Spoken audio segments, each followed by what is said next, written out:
let's say, a happening called suffering. You know? Sufferer and suffering. We have, the split mind has cut that in half and is trying to deal with the suffering, but very little with the sufferer. Yeah? With the hopes that we believe that if we could manage our life better and things should get better outside, we'd be fine. That's the delusion most of us live under. If we could only get our little eggs in a basket or ducks in a row, then everything would go great for me. So most people's drive is they want it to get better, but just as they are. They want to be just as they are, but they want it to be better. They don't see the just as they are and why it's not better are linked. So the suffering and the sufferer are the same event. Suffering is an event here. Now we're going to question the idea of being a sufferer.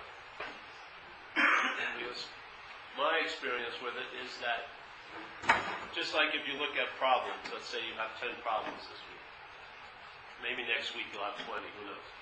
But you have 10 problems. Maybe last week you had 2 problems. Maybe the following week you'll have 30 problems. But there'll be only the one who has all the problems. Yeah? Every week there'll be the one that has how many problems. So the one may feel it's doing well when it only has 5 problems, and then the one may feel it's doing terrible when there's 20 problems. But the one is the whole center of all the problems. Yeah? The problems come and go. And also problems are perceptual, obviously. So if I look at something like this, it's a problem to me today. And then tomorrow it's not a problem for me. Then the next day it's a problem for me. Obviously, what is it? Is it a problem, not a problem, or a problem? It doesn't have any inherent existence. It's what it is by my meaning I give it. Yeah? So I give a situation a meaning, it's a problem, based on the condition I'm in that day. If my condition shifts, that problem won't be a problem. Then if the condition shifts again, the problem will be a problem. So you and I give everything the meaning it has. That's what happens. As an apparatus, not personal. There isn't a Paul giving the meaning. Paul is a deliverer of meaning, chock full of meaning itself. You know? The idea of being Paul has tons of files behind that idea.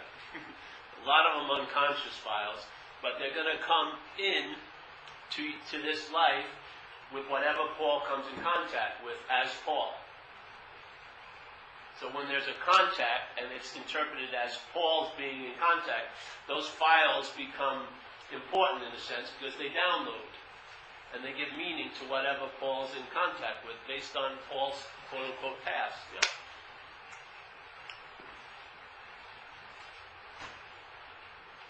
There's something lacking in all that. It's called living. There's no living in it.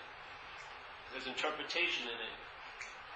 There's oldness in this, there's stagnancy in it, but there's no living. There's no sense of verbing in there. So, we're just entertaining the idea that most of us here are suffering from a system, and there's no one suffering here. That's part of the system. But there's suffering stemming from a system of thought and interpretation called self-centeredness that we're saddled with. It's almost as if we're seemingly here in this environment and we're wearing a helmet that has its own atmosphere, its own like H2O equation, and it also has a radio hookup and there's a narration going on. So something's telling us what's happening all day, and we're breathing in this atmosphere mostly of anxiety and stuff. And we're navigating the unknown, as Carlos Castaneda would say, but how we navigate the unknown is by making it the known all day from the past. Yeah? That's how we get a sense of security here, is that we make what's arising constantly new as something old. Because as soon as there's contact, and Paul claims the contact, Paul refers that contact to a past contact. And says, oh, this reminds me of that. That is bye-bye. It's over. You know? It may not even happen as the that you're holding it as. But it has a function which is, it numbs you out to conscious contact, and then you live unconsciously, and you receive an interpretation about what you're missing, basically. So you're missing life, and so mind gives you an interpretation about what you're missing, and you get a sense that you're not missing anything because, hey, I had an experience. Hey, I felt this, I felt that. Hey, no, I've been alive. Look at all the problems I have. But in fact, the experience of living is missed out. So your mind gets a great sense of security by knowing, but in that knowing, you've neutered life. Because life is nothing to be known. Life is a verb. Yeah? It's sort of like thinking that you can put a flag in a river and then calling that the river. The river represents a verb that no matter how much you study a river, all you need to do is take 1 second at looking at one and you'll know more than all the studying. Or actually, even better, step in it and you'll get the whole sense of what river is. Yeah, there's a current and this and that. But instead, the mind doesn't want to do that. It wants to just know what a river is. So it wants to know what love is. It wants to know what truth is. It wants to know what peace is. And in that knowing it, it neuters the verb of truth, love, and peace. So you get an idea, a concept of what peace is, but it ain't the real enchilada. Yeah? And it doesn't hold water here. Because the peace here is conditional. Yeah? The peace that your mind gives you is a conditional peace, based on circumstances and situations. So that peace can come and go. In recovery it says, you will know peace and comprehend the word serenity. Well, you may have thought you knew what peace was already, and you probably think you comprehend serenity. But that's not the case. You will now know peace, because you'll sense it as a verb, finally, and you will comprehend the word serenity, because it's a livingness. It's not a thing that you once had that you now put on your mantelpiece. Yes. 2004, I went on a retreat. I captured serenity on the 4th day. After 6 hours of meditation, serenity appeared. I grabbed it out of stillness, and here it is. I have serenity. And now I've been going to retreats ever since, trying to get another batch of serenity and never getting it anymore. Because serenity isn't something you can attain or achieve. You can't capture it. It's not like a wild thing. It's a verb. Yeah. It's a verb of mind, not conditioned mind, because in the conditioned mind it's a noun. It's something that you have to do and get, to have, yeah? That's a noun. And the unconditioned mind is a verb. The unconditioned mind and the conditioned mind are the same mind. The conditioned mind is conditioned in the idea of being a long-lasting, independent, separate entity. That's what causes it to act conditionally. When that identification is broken, that same conditioned mind is unconditioned mind. That same mind can entertain the word serenity and no peace, where before it couldn't entertain serenity and no peace. It's the same mind, exact same mind. It's just, has that mind been captured by an idea or a thought called being a long-lasting, independent, separate entity? Once it seemingly has been captured by that, it becomes conditional. Yeah? Everything becomes outside of itself to be done. I'm going to do something and have something to get that. That doesn't work with peace and serenity. And it doesn't work with a verb. It's very difficult to catch a verb. Once you catch a verb and put the fence around, I know this, it stops being a verb. Yeah? As soon as you capture verbing and put a fence, and the fence is called I know peace, that now is not the verb of peace. Because it's like a free-range verb. It can't be captured or contained or, put in a certain bit of acreage called Paul. Yeah? I don't care how much you look like you have peace. It doesn't fucking translate to peace. It doesn't translate to peace. Even if you have a lot of people thinking you have peace, that still doesn't translate into it. Because you can't translate it into a noun. It has to be a verb. You have to sort of, I don't know, you don't have to do anything really. It's more of recognizing that what you think you've done has never happened, really, in a sense. You have never dragged yourself out like an evolutionary thing. You've never dragged yourself out of the ocean of verbing and became a noun called Paul. This long-lasting independent separatity. This is like false mental evolution. It's never fucking happened. There's never been a thing that dragged itself out of the ocean of emptiness and verbness and became a noun called Paul that now wants to swim in that ocean and get an experience of emptiness and verbness, but as a noun. That doesn't happen. It doesn't happen. It never happens. But the mind is into that idea that it's a noun, and immediately, it's as soon as you and I become the noun, or the subject, everything else, because there's rules here in this dream called duality, everything else is thrown into being the object to you. You know, it's not like there's any one that did it. It's like, if I think I'm the subject as this, which is truly an object here, then everything else is cast into relationship with me as an object, called the truth, called enlightenment, called peace, called serenity. So now serenity, peace, enlightenment, and truth become an object to me, and there's an option that I can entertain it or not. Yeah? See, I can go in serenity for a while, but I'm the noun that's doing it. That's not it, obviously. There is no noun to be found here, literally. There is no noun to be found. There is nothing that's ever dragged itself out of the no-thingness of ocean of whatever and became a noun on this pseudo-land of knowing, yes? And now I'm out there looking for the truth. Give me a break. That's the truth, looking. That's the verb, which is seeing, wearing a pair of glasses called Paul, which is looking. And now looking, to me, looking is the way everyone's blind here. They're so busy looking for something, and they're looking as something, and they're looking conditionally in a certain way. They're blind to the natural seeing that's happening every moment. Yeah. Anger doesn't stop it. Getting mad doesn't stop it. Nothing changes what's seen. Nothing. Whatever pair of glasses appear to be looking at that moment do not define the seeing as a looker. Whatever pair of glasses are being worn in that moment, seemingly, whatever way of looking is demonstrating itself, it does not define the seer as a looker.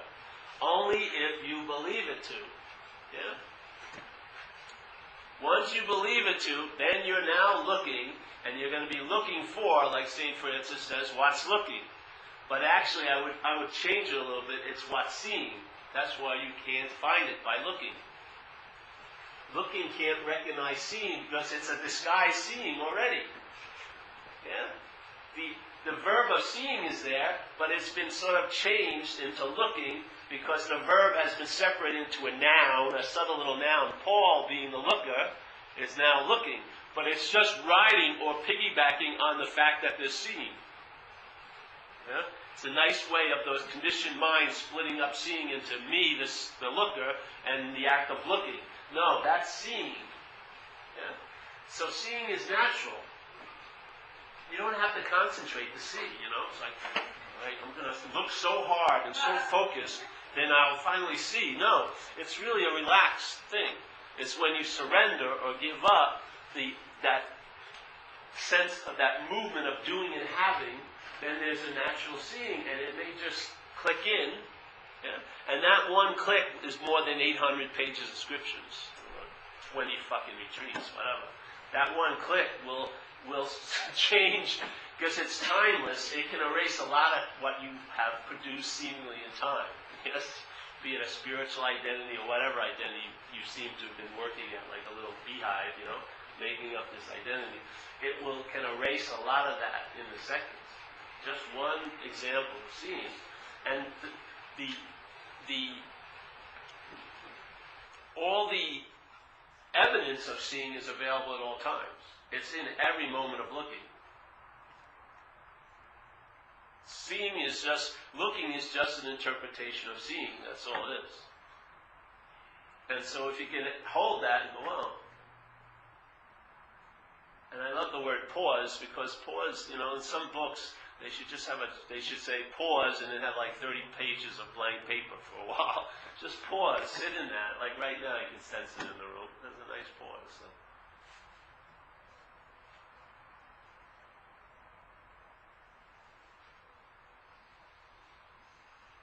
A lot of downloading happens in pausing. Big time downloading. Big time downloading. But it's more of an erasing type of quality. It erases a lot of files. You're not downloading any new files, just the download erases files. Yeah. And then obviously the effect as its apparatus is you'll travel lighter. Because right now, most of us have been turned into storage units. You don't know it. No. You're living, you're re-feeling and rethinking and redoing and rehabbing the same formulations that self-centeredness offers. Every one of us has gone through every possibility self-centeredness has to offer. They're very limited possibilities. We've gone over them over and over again.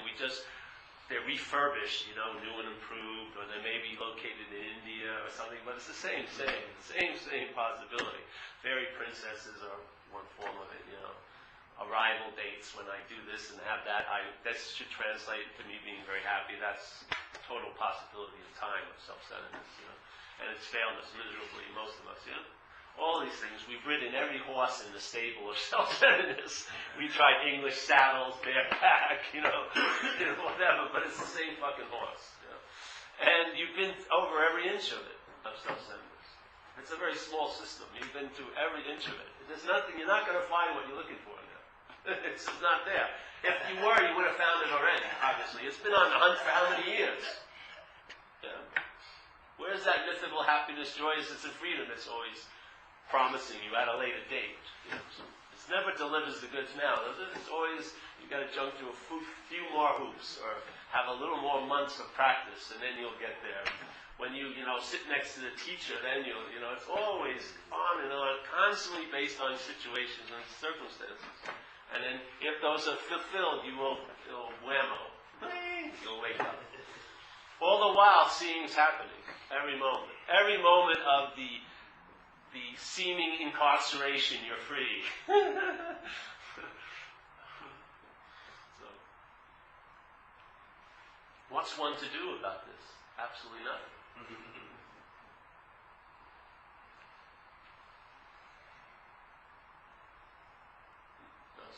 What arises, see the truth. If it wasn't there a second ago and it's there now, that's not it. Whatever arises and departs is not it, yes?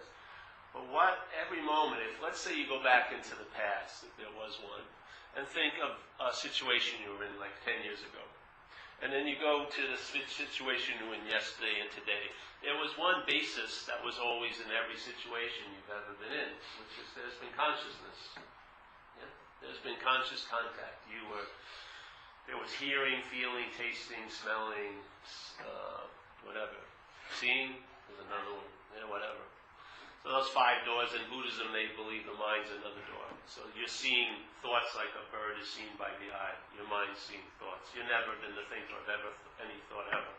There's not been one thought that's ever been thunk here. Really, that's just an interpretation of what's happening. And that's what mind does, yeah? If you see it, the initial interpretation of mind is seeing, like Buddha said, when you see, when you hear, when you feel, when you taste, when you touch, That's conscious contact. I mean, what in order? Where is there any doing and having in that? The seeing, feeling, tasting, touching, and smelling is already occurring. All you got to do is let it occur, just as it is. Yeah? Called acceptance in a sense. So, seeing, hearing, feeling, tasting, touching, smelling. But how do you travel with that now? Isn't it a sense that you are seeing, and you're hearing, and you're feeling, and you're tasting, and you're touching? Isn't there a vague sense in there that when seeing occurs, there's a sense that it's you seeing? Yeah. And when hearing occurs, there's a sense that there's you hearing. That's the vague sense of being a long-lasting, independent, separate entity. It's not a thought in a sense. You have a feeling around it. Yeah. So every conscious bit of conscious context being claimed by this interpretive mind called self-centeredness, and it says, I'm the one that's in conscious contact, I meaning this. So life, the demonstration of beingness, has been hijacked to make you a being, really. Yeah? So the beingness is hijacked by conditioned mind to make you appear to be a being, not being, a being, a noun, a separate individual entity. None of this could have ever arisen without the sense of conscious contact. There's no way a story could have been written. There has to have a basis to every story, and that's the aliveness. And that aliveness has been hijacked by conditioned mind to make up a story about what's happening here. But the happening here cannot be written. The happening here cannot be made. It's already so. It's just the acknowledgement of it. But what occurs is most people, when they get introduced to conscious contact, they try to acknowledge it as the self that they're not. See, that's how it defeats you. Life will defeat you in the seeking of it, because you'll be seeking it as a self. This idea of being a noun. And that's its perfect fail-safe mechanism. It has this incredible thing to override and to make seem unimportant, which is what's happening. And it has an incredible strategy to do that, because even if the evidence of what's happening is so overriding, your mind will interpret it as it's happening to me. Yeah. And that's where the lie is. There's just what's happening, but the head will always interpret it as it's happening to me, either directly or indirectly. Your head will try to be relevant in it. It will try to say, oh, now I'm entertaining non-self, and I was the reservoir, I was the dam of all truth and peace when I was a self. No, you weren't. You have absolutely no relevance whatsoever. That's its true fear. It's totally scared shitless of that. So it'll get into misery right now, the head, the conditioned mind, and you'll be bitching about how miserable it is, and you would do anything to give it up. But the head strategy to that misery to the head is relief to the unbearability of the truth, that it does not want to mirror or reflect. It wants to reflect self. It does not want to reflect the truth. And that is, the truth is the conscious contact and what's reflected there. There is no self that's reflected in conscious contact. There's an interpretation of the conscious contact, and the self is written into the story, that I'm what's consciously in contact. And that's the lie. And it does not want to go to that point.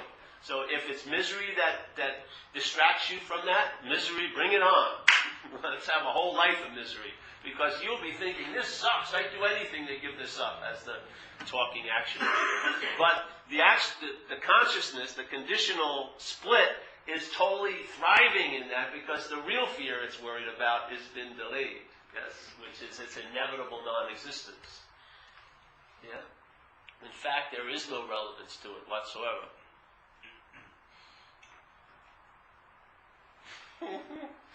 So we're not attempting to go that conscious contact route, because too easily the mind will think that I'm the one who's now awake to be. It's like the idea of being in the moment. Yeah? There's a lot of books about how to be in the moment. I bet you no one's finished any one of them. You just read a few chapters and you move on to the next book. How to be in the moment better, quicker. But the fact is, if you really look at it, you cannot possibly be out of a moment.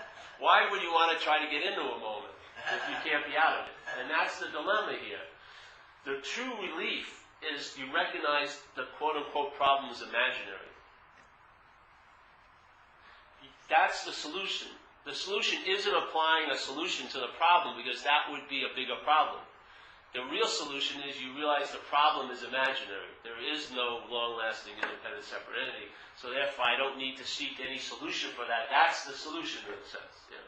The solution is total disarmament. Yeah? No fighting or wrestling with this or that. There's just a recognition that it's not so. Yeah. So every time it attempts to appear to be so, maybe you'll need a little trick here or there, but after a while, it's an unspoken, it's not so. There's just a revelation that now, what's ever appearing is just what's being mirrored in consciousness. It doesn't imply that there's someone there. Yeah, it's so nice. So you travel lighter as a quote-unquote someone. And in a weird way, you actually appear to be more individual than you ever were when you're not an individual. So you get all the things your mind was looking for to be special, you get them without being special. So there's nothing that's lost or withheld from you. Actually, more and more happens. You become weirder, let's say. You become weirder than you ever were because you're not an identity anymore. You know, I remember I used to live in a place called Byron Bay in Australia, very new agey, the yoga capital of Australia. And people from all around the world, a lot of spiritual seeking, huge place. And there's a lot of goddesses there. There's a name we used to give to certain women who have the raving, fiery hair, you know, very unkempt, and a lot of shawls and gold and flowing things, and like untamed lionesses. And they're really cool looking. And they look very, very individual. But when you go to like a dance or something, it'd be like 40 of them in the same room. You'd see, geez, this is like a little, you know, army of goddesses in a sense. Everyone looks exactly the same. So the striving to be an individual really doesn't work. But when you let go of any idea of being an individual, you may seem to be very individual, Thomas. You know, it's funny, isn't it? It's sort of a blast in a way. So this idea, we're going to this thing, which is, instead of going into, all right, let's recognize the conscious contact. I believe, in most cases, there'll be a sense of being an I that's doing that. So it neuters that whole event. So we're going the other way, which is we're going to go to the center of this system of thought and interpretation called self. Yeah? And we're just going to see, am I that? Because I found if you realize you're not that, or just start entertaining you're not that, the interest and attention that has been hijacked by that crazy idea of being Paul, and I'm telling you, it is like a black hole sucking your attention and interest in life. And when you lose interest in something, it doesn't mean you lose any interest. When you lose interest in something, it doesn't mean you lose any interest. It's just like the ocean doesn't lose any weight at low tide, and it doesn't gain weight at high tide. There's the exact same amount of water in the ocean. It appears that it's lower to us and higher, but it doesn't lose any oceanness to it. So the idea of attention being lost is bogus to me, and interest is bogus. You lose interest in an object. Yeah? And the biggest object of all is the idea of being a self, the mental object. And because we can give meaning to things, the biggest meaning we've ever given to anything is that it's us. So our head has given this thought that I'm a self the meaning that it's us. It got a lot of juice going that way, yes? So your interest and attention, it's like we used it on Monday night. There's a girl in the other room that I may be interested in, you know, biblically, right? I may want to hopefully go out with her and stuff. But she has no idea I'm interested in her, but I'm keen on hearing what she has to say about me, yes? So I'm doing it, let's say I'm at a meeting, but she's in the other room. I'm hoping she's talking about me. I'm really interested, and my attention's going through the wall, trying to pick up any little statement she may say. And everyone here is saying, Paul, come over here. You're supposed to be at this meeting. And I'm agreeing with them, but I can't seem to help myself. Yeah? And then they go, hey, so I'm all intents and purposes seem to be here, but I'm actually not. And I'm listening very intently. Then she finally starts talking. And I'm really into it. And she's talking about Matt. My name's Paul, by the way. You know, right? Talking about Matt. As soon as I hear that she's talking about Matt, what happens? I lose interest. Immediately. I don't have to take a workshop how to lose interest. Yes? I don't have to, wrestle to get my attention back. My attention and interest just goes, unfortunately, usually, it's always beholden to what was interested and what thought it had the attention, which is this crazy idea of being a Paul. So it can never leave its nest in a sense. It's always going back into self-reflection. But the interest and attention would be loosened from that idea, and then it could be often something else. Now, because it's beholden to this, that's called self-importance or the loop of self-reflection. You know, it's sort of like everything I come in contact with, attention, everything goes, I'm the one that's in contact, yeah? So every attention is used to reinforce the idea of being a self. And every movement of interest is used to reinforce that I am what's interested. I am what's delivering the attention to you. It's all a lie, but it's using this. So if you're not that, I'm telling you, you're going to lose interest in it. Seriously. If someone came to your house and selfed on you for a few minutes, you know selfing? We talk about selfing. I'm never going to get what I want, I'm never going to be loved. And, you want to do the laundry in like a minute. Hey, I have to do something, and make something up just to get away. But you've been listening to the same thing 40 years in your own head with rapt attention. Why is that? Because you're clear that selfing is theirs, so you have an immunity to it. You're not clear that this selfing is not yours. See, you believe it's about you, and therefore your interest and attention goes with it. And at night when you try to go to sleep, it's still doing it. You'd like to stop it, but you're just attending to thoughts about you, supposedly, and reflecting what happened to you that day. This is attention and interest. I found that it's like a thought. A thought's a thought, but when it's my thought, it's different. Yeah? A thought is just a thought, but if I see the thought and I see it from I'm the thinker of it, or it's about me, which is the two ideas, the two beliefs, then that thought becomes my thought, and my attention and interest goes with that thought. And that interest and attention spawns more thought. Yes? And so on and so forth. So my life becomes attending to and being interested in thoughts about me in this life. It's like slavery in a sense. It's called addiction. But if the mind could be dropped and you could see it as just a thought, you would be free from following it. And you would let it have its real nature, which is it comes and goes. Just like feelings come and go. Everything here comes and goes. There are different degrees in time perception, but everything comes and goes. And thoughts come and go very quickly, actually.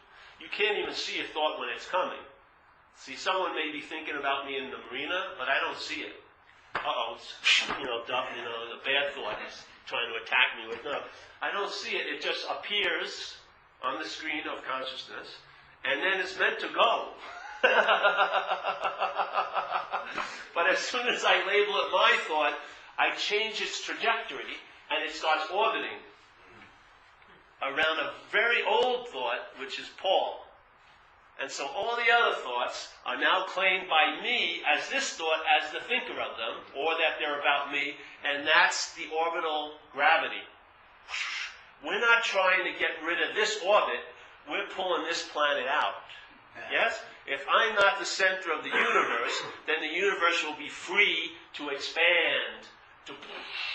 Yes? See, it's the bondage to the thought and selfing isn't on the thought side. There is no thought that has an incredible bonding agent. You deliver the bonding agent with the mind. The mind is the bonding agent to the thought. The thought isn't bonding to mind. The mind, the sense of the act of identifying, which is what I call selfing, the act of identifying bonds you to the thoughts and bonds you to the feelings. And when you're bonded to those thoughts and feelings, that opens up the download of all the old ideas and all the re-feelings and the re-thoughts and all the memories of how you've been screwed and all this and all that. And it's just interpretation galore. It's almost like you've been extracted out of life, and now you've been thrown into an interpretive world. All meant by mind, all conceptual, all past, all time. And of course you're going to feel an irritability, disease, and unhappiness. You've been taken over by what I call a parasite, and the host has forgotten its hostness. Yeah? And now it's living the life of a parasite here. Yeah? You're breathing the atmosphere of the parasite, which is anxiety. You're living out of regret and nostalgia and memory. Look at your thinking. Where does it rest? In past and future? Never in this moment. Because it wouldn't be thinking in this moment. It would be attention.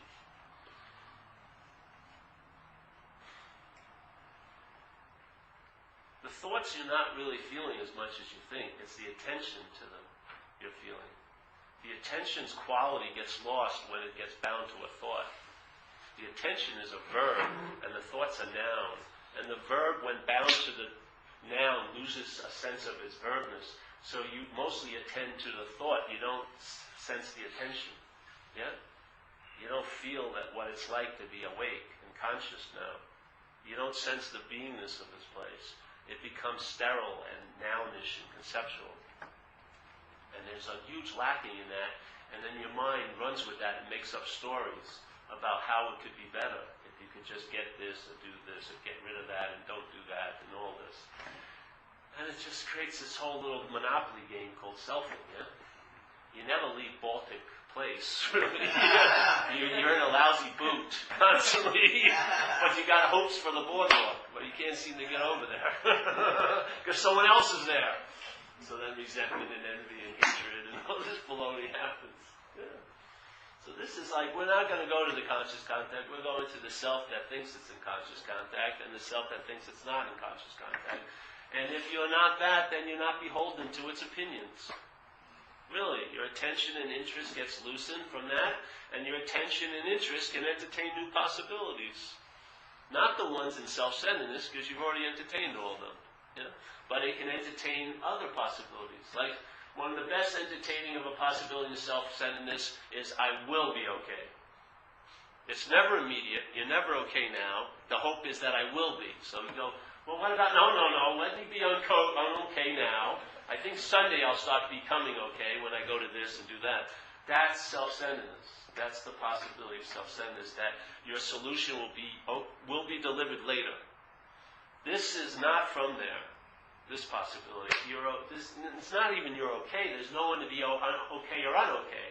You're just in a fucking mystery. You don't know what the hell is going on here. And the urge to know has been dismissed. You're just given up. And you really find that you give up the security of knowing, which is totally not secure at all. It's deadening. And then you get what you would call here the insecurity of not knowing, but I found that to be the true security. The true security here is not to know what's going on, because it just frees you up to being alert and awake now, because you don't have a clue what's happening. And you don't really need to. And when wisdom comes in, you don't get the wisdom of the ages, you just get to know what to do next. It's totally economical in my traveling. It's totally economical. There's more paring down and enlightening and streamlining than there is any additions. It's just totally, you just get totally pared down.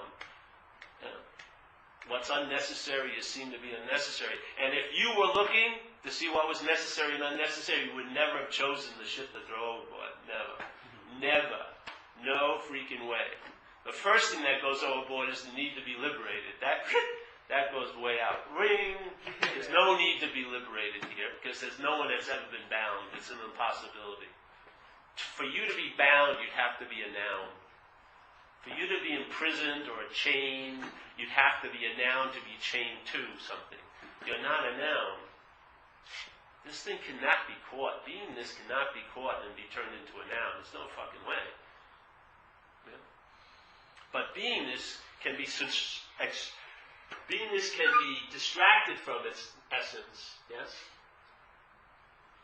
And if the attention and interest is beholden to a crazy identification as a self, you will lose the sense of beingness. It doesn't go anywhere, but you will lose contact with it.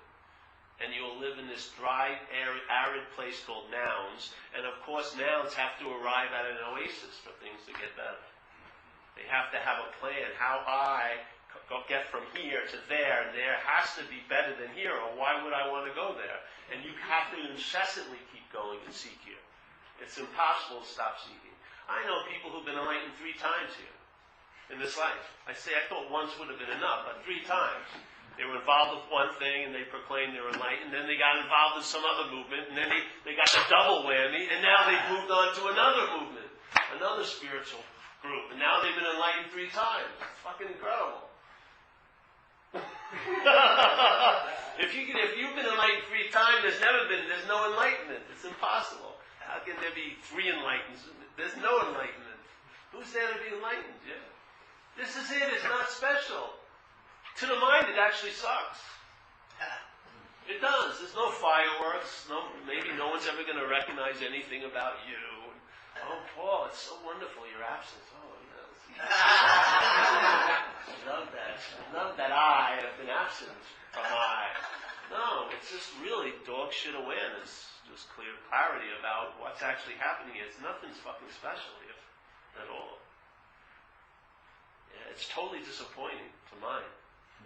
Because it can't claim it. It can't write itself into the story. How did I do and have myself into this event? There's never been an event to do and have myself into. There's never been a point where there was a self and now there's a non-self. There was never a self to begin with. So your story about why you were suffering all those years is a total fucking story. Because self wasn't stopping you from anything. There is no self. And the idea of now everything could be great because now the self is a non-self. You don't see selfing as both? Selfing is non-selfing and selfing. Selfing is a verb defined by the duality of this place. So there's non-selfing and selfing. We've got this new movement now called non-selfing. It's the same as selfing. Same. Selfing and non-selfing are the exact same. There is no self and there's no need for a non-self.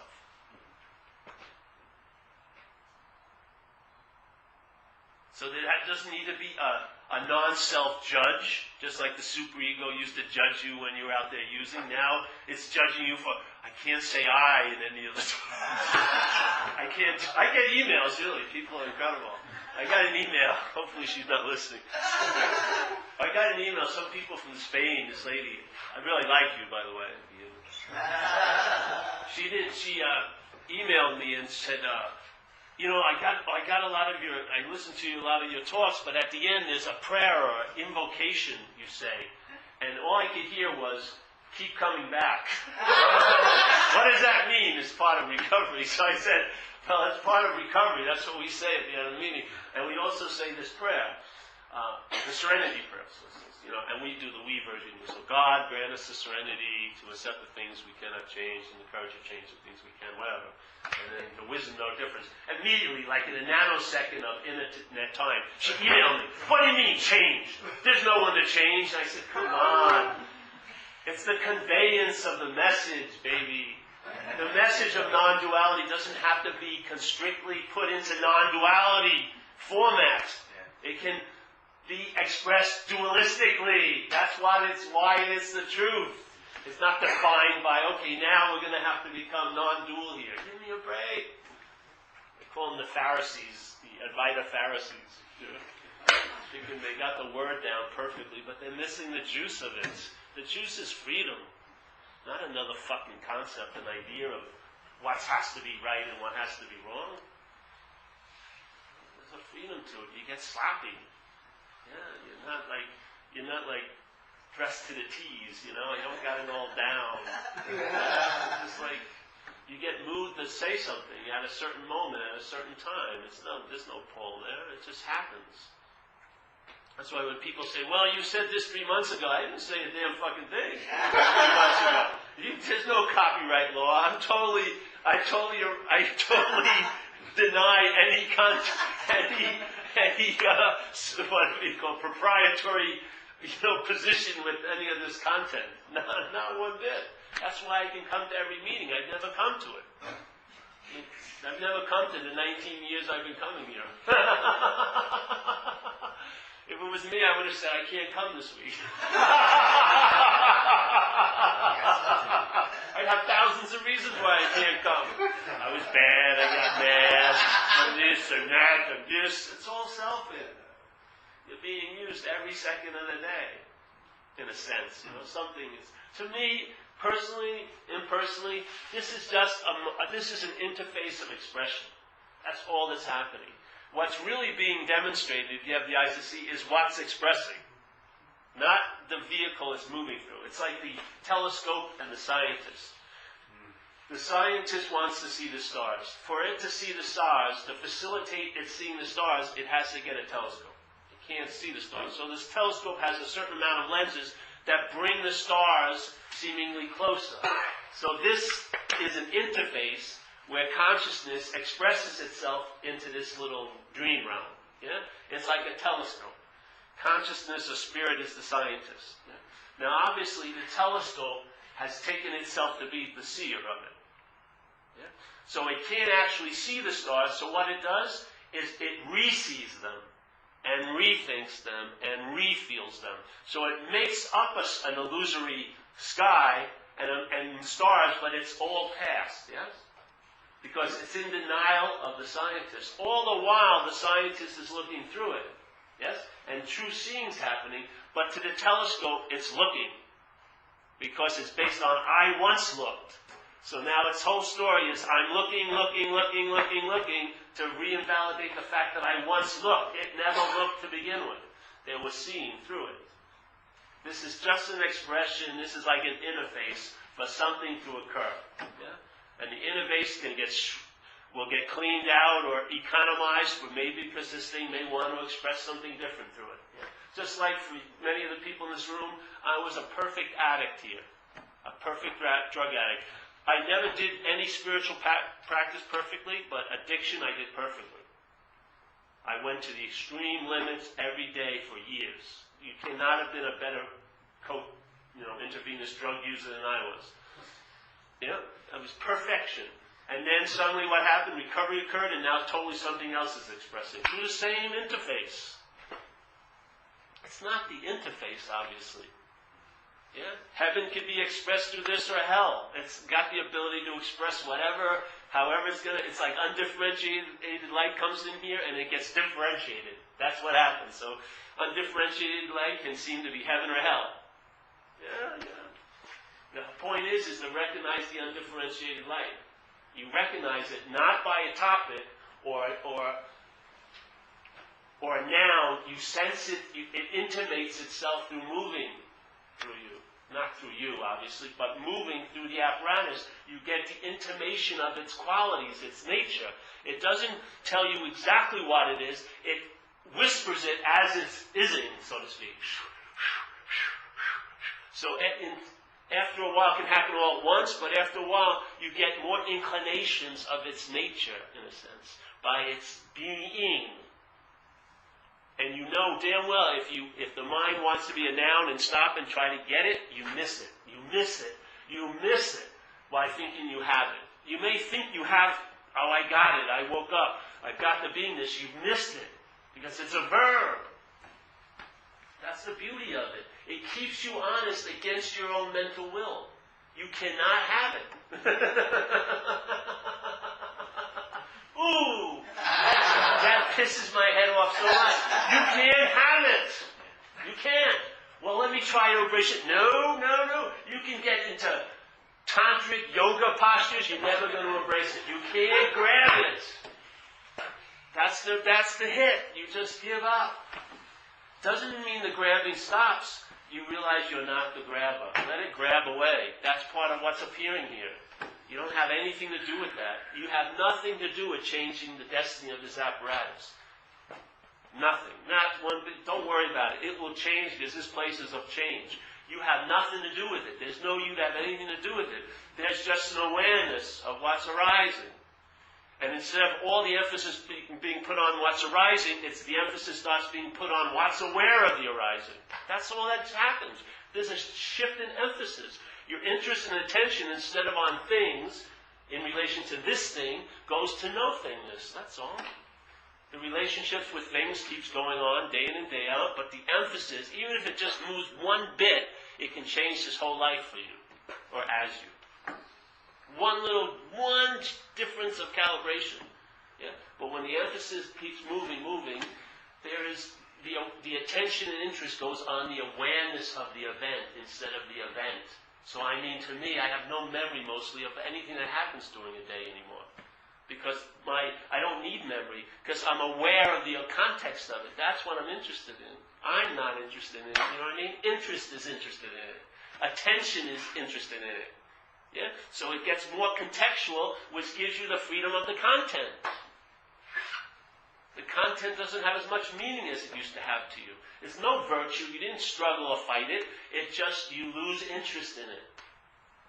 Your attention gets taken off of things and put into no thing. And there's obviously, you can't be put into no thing. It has to go along with no thingness because it's a verb. And then it recognizes attention and interest. Instead of being identified with nouns all this fucking time here, it starts riding the back of verb, and it likes that. It's of its own nature. Interest and attention is verb. It's not stopping at a noun and losing its nature into the, I'm now me, constantly, all fucking day, going back to this opaque nounness. It goes through it, and it's just this incredible, and you don't lose any interest, and you never lose any bit of attention. It's a giant, infinite reservoir of attention and interest.